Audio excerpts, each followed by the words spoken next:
Pregnancy test positive வந்திருக்கா, congratulations. சரி, எப்போ டாக்டரை பார்க்கணும் அப்படின்ற இந்த தாட் தான் நெக்ஸ்ட் வரும் எல்லாருக்குமே. நீங்க பாத்தீங்கன்னா உங்க டெஸ்ட் பாசிட்டிவ் வந்து உடனேவே போயிட்டு டாக்டரை பாக்குறதா இந்த காலத்துக்கு கரெக்ட். ஏன்னா பல பேருக்கு பல விதத்துல ஒரு சில ப்ராப்ளம்ஸ் வருது.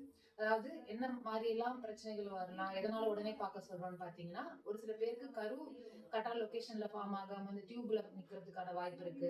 அதனால கரு கரெக்டா பிளேஸ் ஆயிருக்கான்னு தெரிஞ்சுக்கிறதுக்கு 5ல இருந்து 6 வாரம், அதாவது டெஸ்ட் பாசிட்டிவ் வந்து ஒரு வாரத்துல கரு பிளேஸ் ஆயிருக்க லொகேஷன் தெரிஞ்சுக்கிறதுக்கு ஒரு ஸ்கேன் பாத்துக்கிறது நல்லது. இது பாத்துட்டோம்னா நம்ம சேஃப். அதுக்கப்புறமா பொறுமையா பேபியோட ஹார்ட் பீட் வர ஸ்கேன் எல்லாம் அதுல இருந்து ஒரு 2ல இருந்து 3 வாரம் கழிச்சு பாத்துக்கலாம். பிளஸ் இன்னொன்னு எதுக்காக அப்படின்னா, ஃபோலிக் ஆசிட் சத்து மாத்திரை. அது அப்புறமா அது மாத்திரம் இல்லாம பிரெக்னன்சி ப்ரொடெக்ஷனுக்கு உங்களுக்கு இருக்கிற அந்த ரிஸ்க் ஃபேக்டர்ஸ் பார்த்துட்டு உங்க டாக்டர் அதுக்கான மெடிசன் ஸ்டார்ட் பண்ணுவாங்க.